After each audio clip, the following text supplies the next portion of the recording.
500-ის ისტორია 80-იანი წლების ბოლოს იწყება, როდესაც Mercedes ორი მხრიდან შეუტიეს. საქმე იმაშია, რომ 80-იანი წლების დასაწყისი Mercedes-ი მოწოდების სიმაღლეზე იყო. ეს იყო მსოფლიოს ნომერ პირველი საავტომობილო ბრენდი და ამაში ეჭვი არავის ეპარებოდა. თუმცა, დეკადის ბოლოს აღმოსავლეთიდან გამოჩნდა ერთი სერიოზული საფრთხე.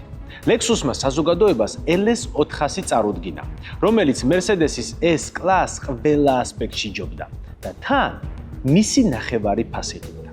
Lexus-ის მიზანი იყო, რომ საზოგადოებისთვის შეეთავაზებინა Mercedes S-კლასზე უკეთესი ავტომობილი, ოღონდ ნახევარ ფასად და ეს გააკეთა კიდეც.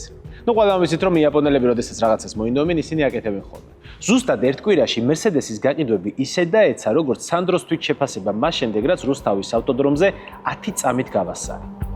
წაქცეულს არ ურტყავენ ნათქვამია, მაგრამ როგორც ჩანს, BMW-მ ამის შესახებ არაფერი იცის. იმიტომ რომ Lexus ჯერ კიდევ არ ჰქონდა შეწმენდილი ფეხზე Mercedes-ის სისხლი, როდესაც BMW შემოვიდა ოთახში და საწყალ Mercedes ჩააფრინდა E34 M5-ით და შეიძლება ითქვას, რომ ფინიშერი გაუკეთა. მაშინ, როდესაც Lexus-მა Mercedes S-კლასის გაყიდვები წაართვა, BMW-მ საკონტროლო გასროლა M5-ით დააყოლა. Mercedes-ი ძალიან ცუდ მდგომარეობაში აღმოჩნდა.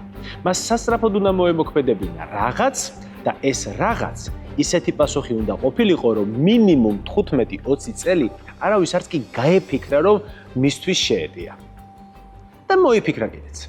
Mercedes-ი ძალიან გამოცდილი კომპანიაა და მან კარგად იცოდა, რომ ორ ფრონტზე ვერ იბრძოლებდა. ამიტომ გადაწყვიტა, რომ Lexus-ისთვის თვითონ მიეხედა, ხოლო BMW კი ცოფიანი ძაღლისთვის მიეგდო. და ეს ცოფიანი ძაღლი არც მეტი, არც ნაკლები Porsche იყო. Mercedes-მა გადაწყვიტა, რომ Porsche-ისთვის დაეკვეთა სუპერსპორტული სედანის შექმნა. მოიცა, რას ნიშნავს ახლა ეს, რომ Mercedes-მა Porsche-ს შეკვეთა მიცა? ეგ როგორ შეიძლება? შეიძლება და თან ძალიან მარტივი. საქმე იმაშია, რომ Porsche არის მსოფლიოში საუკეთესო ავტოინჟინრული კომპანია. დღიდან დაარსებისა Porsche სთავაზობდა სხვა ავტომწარმოებლებს ინჟინერიის მომსახურებას. თუ ავტომწარმოებლებს რაიმე პრობლემა ჰქონდათ ავტომობილის ინჟინერიასთან დაკავშირებით, ისინი მიმართავდნენ Porsche-ს და Porsche-ს საუკეთესო ინჟინრები ამ პრობლემას აგვარებდნენ. სწორედ ასე მოიქცა Mercedes-იც. W124-500i Porsche-ს შექმნილი ავტომობილია. სწორედ ამიტომ ბევრს გონია, რომ ეს Mercedes-ის კი არა, Porsche-ს სედანია. სინამდვილეში საერთოდ არ არის მასე. შეიძლება ეს მანქანა Porsche-მ დააპროექტა, მაგრამ Porsche-სი ამ მანქანაში არაფერი არა.